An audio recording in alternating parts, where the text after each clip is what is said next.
What's up, everyone? Hope you're doing well today. This is Raphael Garcia on June 23rd, excuse me. And this is our first recap episode. We are kicking off with looking back at the show that just ended tonight with WWE Stomping Ground, which was from Tacoma, Washington today. And I must say, this was a ridiculous show for a lot of different reasons, and we're going to kind of dive into that because for one, I was actually talking about the show earlier today with a training partner of mine who is also a wrestling fan, but he was not looking forward to Stomping Grounds at all. He basically thought it was going to be a shit show because it was just not booked well. Well, what we saw was a show that featured a lot of greatness from start to finish.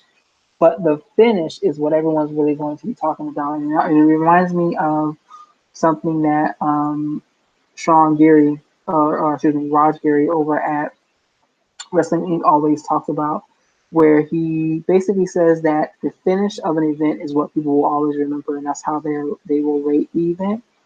And if you give everybody a bad finish, then the show is going to be looked at in a very negative fashion. And you can say that about Stopping Ground because what we saw with Seth Rollins versus Baron Corbin in the main event was absolutely piss poor. And what's unfortunate about that is if I look at both of the title matches, the Kofi Kingston versus Dolph Ziggler and Seth Rollins versus Baron Corbin, neither one of those matches were really strong enough to carry the finish. There was a lot of other things that could have gone on. Man, even the Samoa Joe and Ricochet match could have been much better than this. But this card was enjoyable from start to finish. Even the ending itself, and if you haven't, if you are not watching the show, if you're behind and some reason listening to this, spoiler warning, Lacey Evans was brought out as Baron Corbin's special guest referee. And as any heel referee would do, she basically tried to screw Rollins out of the match, which led to Becky Lynch coming down because she is Seth Rollins' girlfriend. Now let's talk about that in a second. But she came down, basically a brawl again. Another referee came out and counted the pin on Corbin. But this was this was something else, and the end of that is what everyone's going to be uh, really upset about, and that's kind of how this match is, or this whole event is going to be rated. But before we kind of dive into it, we're going to blow through some of my notes on all of these matches. My name is Rafael Garcia. Again, you can follow me at rgarcia_sports, where I'm usually talking about MMA and pro wrestling. We also have a couple of different shows that we feature a podcast about wrestling every week, and also one about MMA with Shawan Humes, also known as the Black Door and Green, on Thursday. So please be sure to like and share our content and hop in and subscribe because we're trying to do the best we can to build up all the content on this show. So I'm going to jump right into it. And the pre-show matches was, I think it was just one today, right? Yeah, the pre-show match was Tony Nese versus Drew Gulak and Akira Tozawa, and where we saw goodness, I can't talk today, Drew Gulak come out as a new cruiserweight champion, and that's something that I can get behind. Um, because he has been one of the more entertaining aspects of um, 205 Live for an extended period of time. I mean, he was even entertaining back when he was basically a lackey for Enzo Amore. And even back then, he was pretty intriguing of a character. And since then, he's continued to grow in that position. You've seen him go back and forth between uh, NXT and 205 Live, and seeing him as the champion is something that I guess I feel like a lot of people really saw coming. And I'm not mad at this decision to put the belt on him. This was a great match. It was a great three-way with a lot of high spots, a lot of action. The camera angle that they got the breakup when Tozawa hit his senton off the top onto Tony Nese, who was in the Gulak lock, that was a crazy angle to shoot that. It looked really good, and I like how they got both the regular shot that they would have had for that and that angle that you didn't see Tozawa coming until he smashed down on top of both of them. So that was pretty interesting. There was a lot of good action from that, very fast pace, and it was definitely enjoyable. But not mad at the action that any one of those three guys gave. I think Gulak is going to be much better for that division than um, than Tony Nese is going to be, or he was, just because Nese, he looks the part. He's athletic. He has some great moves. He has the look, but he just doesn't have the personality to really go to really be the man that can carry that group as we need, kind of the same way as like Cedric Alexander. We also got some pretty good, some pretty interesting Mustafa Ali vignettes as well throughout the night. I can't remember when they came into play, but he's another one. You know, he has a personality that could carry a division like that. Buddy Murphy did as well too. So it's good to see that they put this belt back on someone who has not only the in ring ability, but the character and the gregarious needed to carry that division. So that was a great match. Once again, the cruiserweights are relegated to the pre-show, but this was a perfect booking spot for this match because it definitely the crowd was hot. People got excited for it. It was a quick match. I think it was only 10 minutes. Let me see. The official time for that was 11 minutes and 20 seconds, so it was just fast enough. It was fun. It was enjoyable. So that was how that went down, and that led into the kickoff match, the first match of the day, which was Becky Lynch versus Lacey Evans. Now this, when it was initially announced as the opener, a lot of people started throwing the idea out there that Becky was going to win, which was going to lead to Lacey being Corbin's special guest referee. What also helped is the fact that the announce team were making it a point to talk about Seth and Becky being in a relationship together, which I am sad about because it's just not needed. Like they're trying to relegate it inadvertently relegates Becky Lynch as a wrestler to being almost nothing else but Seth's girlfriend in this situation, and it's just not needed. Like let's keep. I wish that they would have kept that aspect of their personal life separate because now this is what we're going to get, and with the way that the main event folded out, we know we're going to get a mixed tag match either on Raw or on an upcoming Extreme Rules, which is the next pay per view, whatever it may be. But that's nobody wants that. Nobody in their right mind wants that. Lacey should be out of the main event picture. This was a good match for the belt. They both, she's. It's weird because when she wrestles, she looks rough, but it almost kind of fits her character. But it's sloppy at the same time. And it makes you wonder if she's sloppy because she's still green, which many people will say the answer is yes, or is she playing into that to have more of a brawling style instead of being like a technical type of wrestler. So there's that. But this match was really fast paced. It was back and forth. The crowd was hot from start to finish. Like I said, Lacey looked really rough in like a great heel type of way. The crowd was getting on her throughout the match, and Becky was selling like a motherfucker. It was pretty interesting the way she was selling from start to finish. And what happened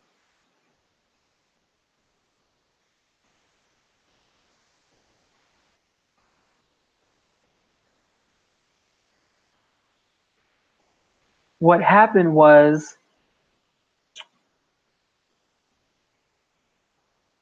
I don't even remember how the match finished.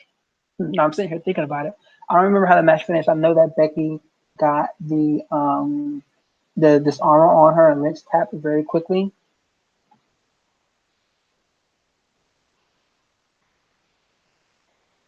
And Lynch tapped very quickly to it. I mean, not Lynch, excuse me. Lacey tapped really quickly to it, and it it was a decent finish to how this match went down. But overall, like, I liked what I saw. Back and forth, they did a lot of um, great things that made it look like they really hated each other. And the way they wrestled each other in this match seemed more like a fight than a simple wrestling match. So that's just how this was booked. But again, like I said, the main piece of this that you took out of it was the fact that Evans being booked to lose this early in the match kind of gave, I don't want to say it gave it away because I don't think anyone saw it coming.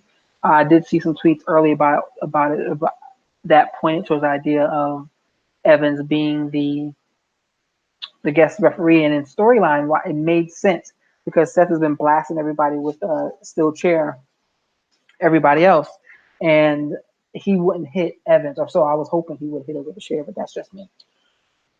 But that's it. What do we see next? They also gave a hint to Brock Lesnar being there when Kayla Braxton interviewed Paul Heyman. I love the way Paul Heyman saw her and tried to turn away like she's paparazzi or something like that.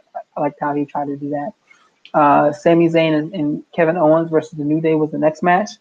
No Kofi on the entrance, and to me that says something because I think they are headed towards an angle where the New Day split from Kofi Kingston. I think that with them losing today, because Kevin Owens and Sami Zayn got the win, that we're setting up a situation where Woods and Big E are going to be resentful towards Kingston for his continued success without propping them up at the same time.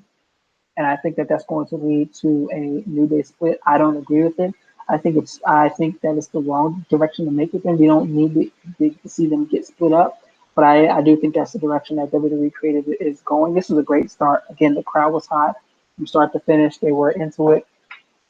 And the way this match started was different. It was different from any other match we've seen with these four men together because it came. I almost thought we were going to get a quick finish right out the gate because Owens got blasted. I mean, not Owens, excuse me. Woods got blasted with maybe four super kicks. He took a senton bomb from Owens, and then he took a blue thunder bomb, and then he took a frog splash. I really thought that this was going to be a quick finish, which would have amped up that narrative that the New Day, that this portion of the New Day is struggling, and that's going to lead to the break. But instead, they fought back. Big E got the hot tag and got a huge pop. I mean, he's so over. People love that guy, and I think that that's what is pointing towards him being a champion at some point in time. Hopefully, they get that right and they make him into a champion at some point. But he got the hot tag. It kind of breaks down from there. There was one portion where he hits a Uranagi, and I immediately think to myself, man, Samoa Joe has the best Uranagi in all professional wrestling. And we're going to talk about an example in a minute, but there's a couple of false finishes, and then Xavier Woods eats the pin from there was one false finish that I really liked where Zayn hit the haluva kick followed by the pop-up power bomb, which almost I thought was going to be finished, but Big E jumped in right at the right moment and broke it up. So that looked pretty good. Then Woods ended up eating the pin after taking a stunner. And like I said, I'm pleased with seeing Kevin Owens and Sami Zayn get the win here because they haven't been getting a lot of wins. They're great heels. They're booked as pretty good heels, but they just haven't been getting a lot of wins here. I wish that they would because it would put them in a position to where they can be credible challengers for the belt. I think they already are, and giving them this win over probably one of the better tag teams in recent generations will kind of soup that up. I don't know if they're going to continue. I don't know if they're going to continue with this angle with these four men fighting each other. I don't think that they will, and I'm not quite sure. Well, I'm not quite sure how they get Sami Zayn and Kevin Owens into the tag team title picture because both shows are run by heel tag teams right now. So we'll see. But there's any way that could happen. But it was a good win. This was a great match. It was my favorite match at this point. The next match out was Samoa Joe versus Ricochet, and again the crowd remained hot. Ricochet tried to go shot for shot with Samoa Joe. Samoa was just blasting him, man, blasting him left and right. And I love the way that Samoa Joe would look at him every time Ricochet would land a shot. He would look at him like it's a big brother fighting against a little brother, and there's basically nothing that could be done. But they started picking up the pace. Ricochet started wearing Samoa Joe down, but he's great at selling throughout the match. He was selling some brutal stuff, and it looked like he was getting killed with every shot, every clothesline, every suplex that he was taking. Looked like he was getting killed. And there was a couple of sequences that really stood out to me. The first was the Uranagi when Ricochet was charging towards the ropes. That Uranagi looked sick. I mean, the way Samoa Joe does it, and you saw his lips moving during the replay. I hope he did yell out "sit your ass down" like he used to, but he delivers the best Uranagi in the industry. I don't care what anyone else says. that thing looks like it sucks to take. It looks like you just eat it. You eat it on the back of your head, and there's nothing that you can really do. Well, and Ricochet ate it this time. He got some more offense in there. Then there was another excellent spot that I liked where it was a German suplex into the clothesline sequence, and they kept going back to that clothesline because that's what helped set up the finish as well. Because Ricochet counters a close, it looks like it hits, but he does like a backflip, lands on his feet, and that sets up the finish for him to put Samoa Joe down and hit the 630 from the top to get the pinfall. I love the way Ricochet sells the 630 as well too, like the way he bounces off of his opponent. It looks like that hurts. Like no one else's business. It's almost like they're going for a competition. Like what's the worst top rope move to take? Is it the 630 or the or Finn Balor's coup de grace? Because both of them look disgusting. But he hits that, gets the pin. They also gave us a little bit of a behind the curtain look because he goes he goes through the curtain right there in Gorilla. There's Charlotte of all people. Bailey's there to hug him. The Major Brothers or the whatever Curtis Hawkins and Zack Ryder. Heavy Machinery is there and Triple H as well. For a minute there, I thought Cesaro was going to be waiting to stare him down. But we see that, then Heavy Machinery go out.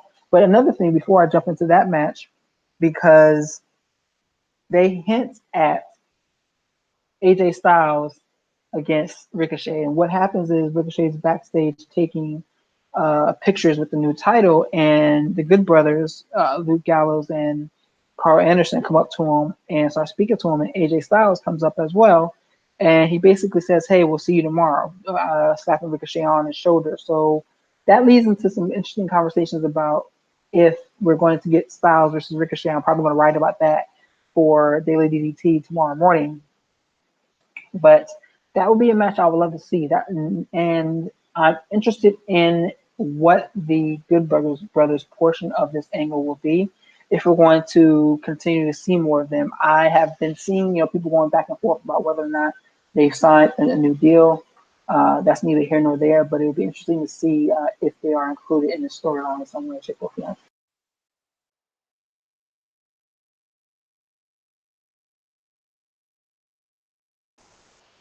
But like I said, everyone immediately across Twitter and across social media signed off on that. So that's something that we are looking forward to seeing if that happens. Let me see what else. Then after this, we also got Eric Rowan and Daniel Bryan against Heavy Machinery. Man, the crowd was out of their minds for Daniel Bryan once again, as they should be. The crowd was out of their mind for Daniel Bryan. That's where he's from. He's from Aberdeen, Washington. I really thought that he was from Aberdeen, Maryland. That's neither here nor there. This should have been a match that would have cooled the crowd off. So you knew it was going to be a little bit of a slower, more plotting type of match, but that was not the case. Where we got a little bit of a mix of both. When Rowan was in there, things were a little bit slower, but not as slow and plotting as you thought they would be. Daniel Bryan looked good in there against two bigger men. I wonder if Daniel Bryan is really hurt. There's been talks about him being injured to an extent. I've heard that that's why he's been remaining in like tag team style of matches or whatever. So I wonder if he is actually injured. I'm hoping for the best, but there's neither here nor there because he looks good with that. There was no title change in this match. I really thought for a minute there that they were going to put the title on Heavy Machinery, but I was afraid of that because, in my opinion, if Heavy Machinery gets those belts, they're going to be no better than the Iconics are for the women's tag team titles. And I'm sorry, and you can put a lot of it on creative, which is perfectly fine, but still, like they don't make me want to see great tag team wrestling. I don't think that they can hang in there with the likes of the Revival, the Usos, the New Day, and so many other tag teams. Not even like the Street Profits and stuff like that. They're not that type of tag team. They can't hang in there with the what is it? Whatever the names are, the Viking Experience, the Viking Raiders, whatever the fuck their name is now. The Heavy Machinery is not that type of team. So thankfully, we got to see the belt taken off, or excuse me, the belt's not put on them, and they stay with Rowan and Daniel Bryan. But there still were some interesting good spots in this match. The crowd was originally booing. There was like a double turn, a double switch here where the faces, Heavy Machinery, were definitely getting booed from the start. They were kind of playing into that. Daniel Bryan and Rowan were getting cheered by the crowd, and slowly kind of started to turn for the end of the match. I was surprised that Daniel didn't really do anything to kind of help with that. I thought he was going to do some things to kind of help with that heat off of him and put back on to the team that it belonged on to, but there was none of that here. And it was a good match. It was something that I was not expecting out of Heavy Machinery. This is probably the one match I was looking forward to the least outside of the Roman Reigns and Drew McIntyre match. But before we get to that one, we had Bayley versus Alexa Bliss with Nikki Cross, and this match was okay. I again was wrong with this one. I had Bayley winning the match, and I thought that there was going to be a situation where maybe Sasha Banks ran in to help Bayley. Excuse me, I had Alexa Bliss winning the match, but Bayley is the one that came out with the title. I was looking today. I was thinking, I was like, well, is this an opportunity for them to get Sasha back in? Because I believe she has been talking to WWE leadership and working with them, but that was not the case. Nikki Cross did get involved. She got involved in a sense where she took a crossbody from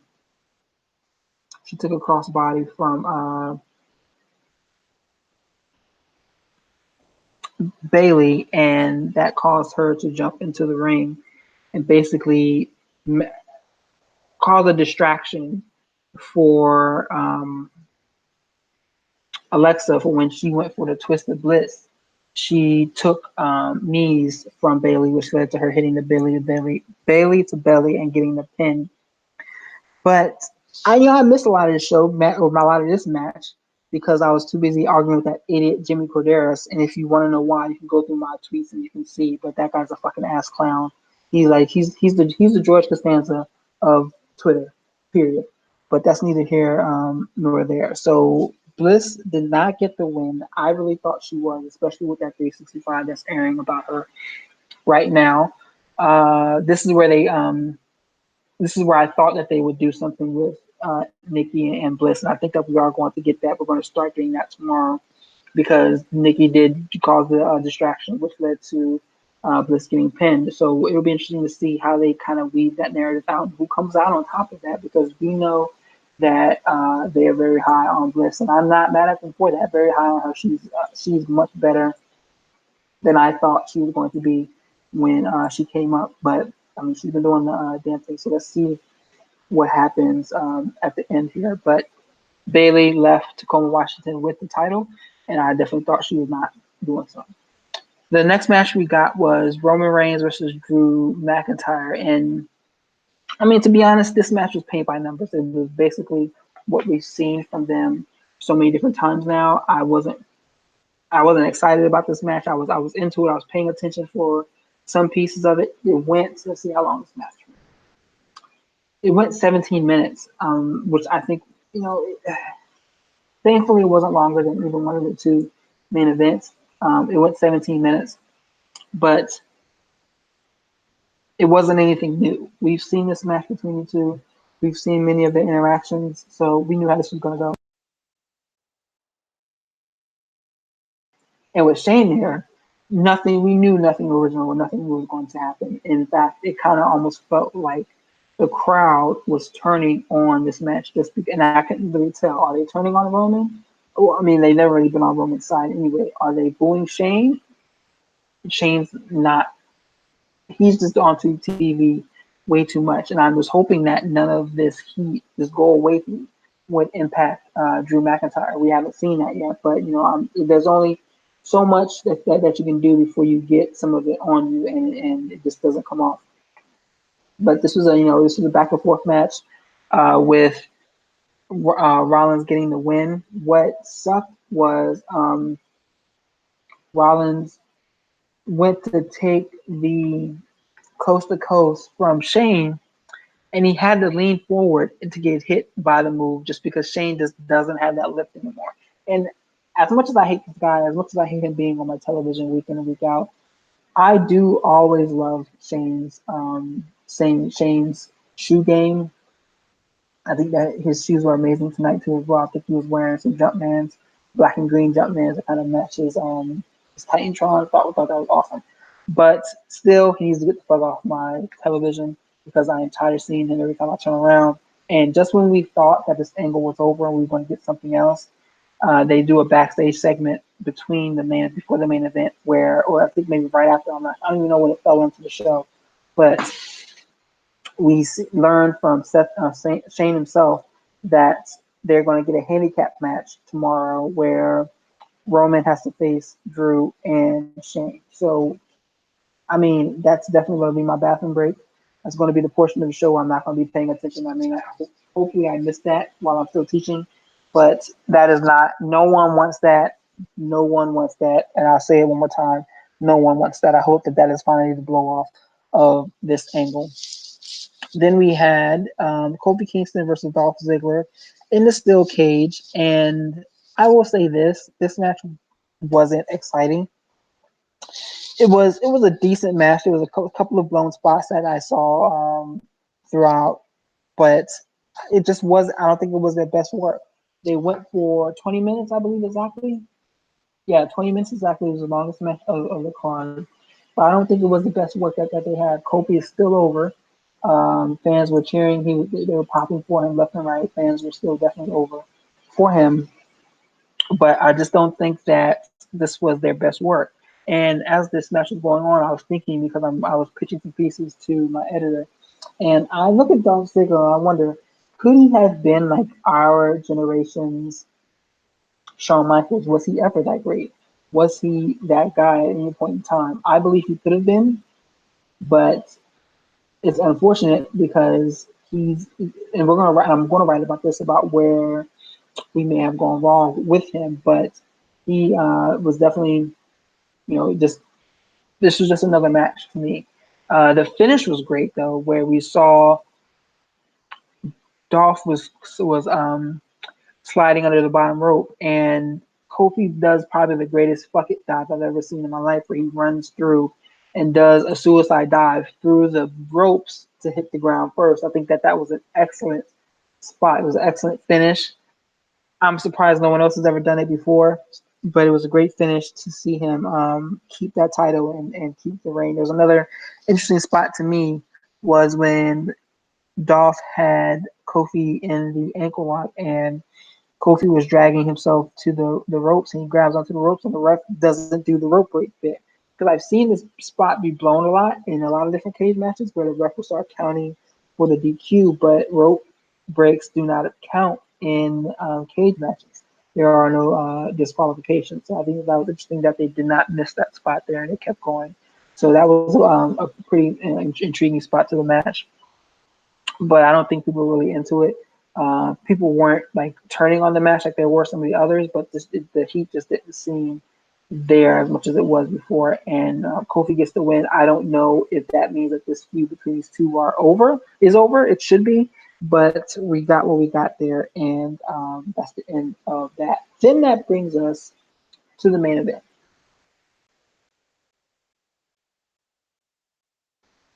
And yes, this main event was a clusterfuck. And what happens is like it's just so much wrong with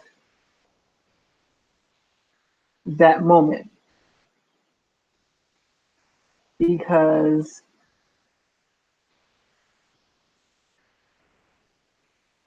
it was so anticlimactic, and people were getting on Seth because he's been tweeting out all week that this is the best place, this is the best wrestling in the industry, the best wrestling is happening on NXT. Excuse me, it's happening within the WWE. And people took this moment and were like, "This is the best wrestling," and it sucks that he keeps getting caught up in these situations where we are getting piss poor types of finishes, piss poor booking, because this was piss poor booking. It made sense. It made understandable sense as to why Baron would pick Lacey, even though they never had any interactions before this, knowing that Seth has been blasting people with the chair every opportunity that he could, picking a woman that, I mean, picking a woman, it made it clear that, hey, Rollins isn't going to beat her up, but it made us still wonder if that was going to occur. So now we had a situation where um, she's out there, she's doing slow counts, she's changing the rules left and right as any bad ref would do, and then she low blows Seth at once. She slaps him twice, then she low blows him with right into Corbin. Corbin hits the end of days, and before she could count him out, Becky comes down and the brawl fights. Becky hits her with a Bexploder Plex into the barricade. They brawl. Then another ref, I can't remember the guy's name, but he's the guy who started this whole special guest referee bit because him and Corbin got into it. He comes down. Seth hits the super kick, hits the curb stomp, gets the 1, 2, 3, and then we have him and Becky basically parading around the ring. And I mean, everything else on this card was booked well. Everything else, and this is what they hit us with at the end. And it makes me upset because there's going to be more of this Becky and Seth and Becky going on more and more. And she's going to be continuously booked as, hey, she's Seth's girlfriend. And we also know this is going to keep Lacey Evans in the title picture. This is going to keep Baron Corbin in the title picture. People don't want that. We've made it clear that Baron Corbin is not who we want in the title picture.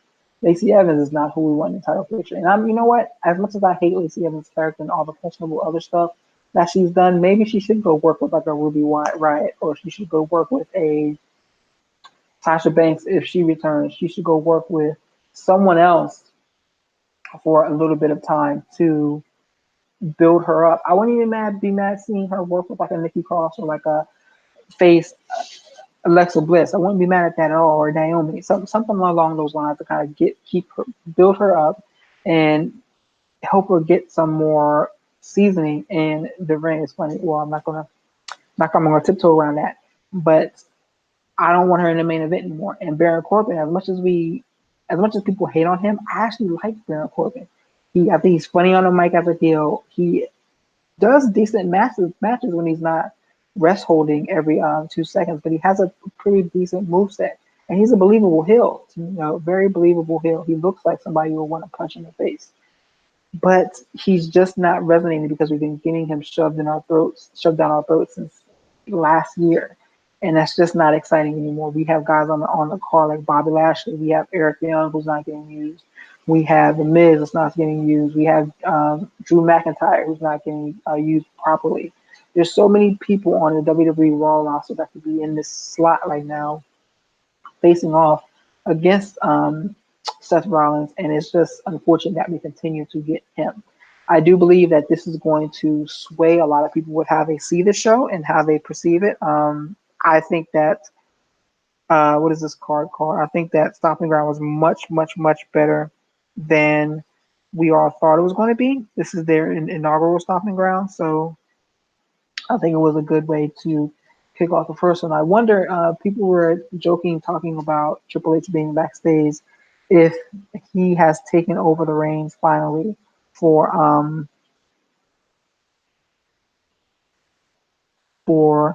Vince and for Vince. And the way most of this card was booked, it seemed that way. Even the main event, I don't think he could have figured out a way, or he could have gotten out of a way of booking this. But it is what it is. Hopefully, we get the blow off at Extreme Rules, but I really doubt that happen. I think we're going to get much more of this Becky and Seth pairing until one of them turns on the other, and we go down that whole narrative again. But I mean, I enjoyed WWE Stomping Grounds. I was excited from start to finish. I originally came into this only looking forward to the Samoa Joe and Ricochet match. That match delivered, but everything else did as well, except for the two main events around the title. And Roman Reigns and Drew McIntyre did what they could. But outside of those matches, I enjoyed everything that this card had to offer. I'm looking forward to what comes next. I think that they've given us enough to make people want to tune in tomorrow. Will it be a boost in the rankings? I don't think so. In the ratings, I don't think so.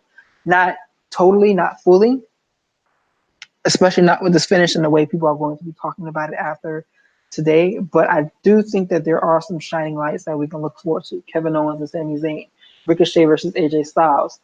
What's next for Bailey, Alexa Bliss, and Nikki Cross potentially going at it. There's some things that get to kind of look at, like what's next for some of these acts, but at the same time, we're getting more of the same at the top. I doubt that Kofi and Dolph are going to be done after this. I wouldn't be surprised if we saw them again at Extreme Rules. And then I think that, well, that's that. I'll talk about that later. And the same thing with Seth and Baron Corbin. We know that they're not done, and we know that Roman Reigns and Drew McIntyre are not done as well too. And Shane McMahon is going to be continually involved in that. However, other than that, I think that this was a good card. And if you did not watch it live and you hear this recap, I recommend that you go back and watch it just because it's good. It's much better than a lot of the pay-per-views that WWE has been doing lately. You have to wonder if this is AEW related because we see the WWE tend to respond when they are pushed, and hopefully this is them responding because they know that the push is coming. I think there's an Fighter Fest is this weekend, right? I believe. Let me check. Let me check real quick, guys.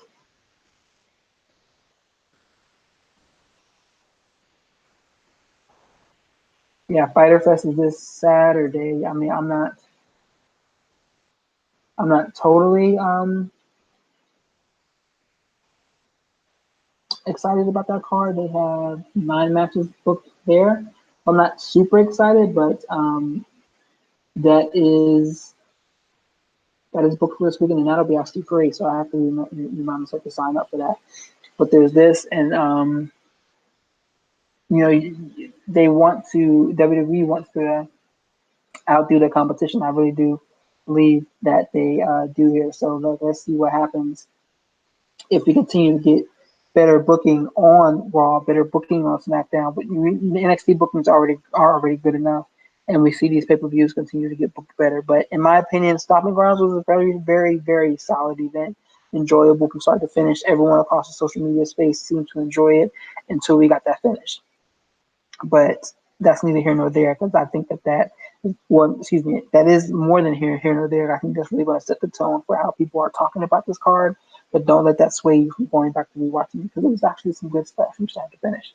But with that in mind, this is the first recap episode that we've done here at MMA Ratings. Like I said, we're going to continue to try to bring you great content and building up on our content. We do the MMA Ratings podcast, where we recap news from the week and look back to past fights and also preview future fights. Swan and I do that every Wednesday, or excuse me, every Thursday, usually about 8:30, 9:30 Eastern Standard Time. So you can catch all of our past shows. We're up to episode, I think this episode is 126 this week. And then I also do the weekly MMA, excuse me, I also do the weekly Let's Talk Wrestling podcast, which is a professional wrestling podcast such as this. That is usually I'm trying to do it every Wednesday. It may switch to Thursday. I've done it on some Fridays as well, but I try to get one a week. So that this past one was on Friday, so you can check that out. We are up to episode 25 on that one, so that's growing. And then we're also going to be doing recap shows behind as many major pay-per-views as I possibly can on Sundays, and I'm going to try to get some of the G1 stuff in there, and I'm going to try to get all the WWE events in there, AEW events as I can. So this is a new venture for us to continue to build our content, but you can catch all of MMA Ratings content at MMA Ratings Net on Instagram and Twitter. You can go to MMAratings.net. 99% of that content there is mixed martial arts related, but we will start putting some professional wrestling content there as well. You can catch me at @rgarcia_sports, where I'm talking professional wrestling, boxing, MMA, basketball, just about anything in between, and some social justice in there, so you can catch that too. And please be sure to like and subscribe to our YouTube channel, share our content whenever you can, and help us get this follower base up. Last week, we just celebrated getting over 100 subscribers, so we're looking to continue to push that number higher. But thank you for all that you're doing, and everyone have a great day. This it's the start of the week. Have a great week. Stay positive and keep doing the things that you're doing. Have a good night, everyone.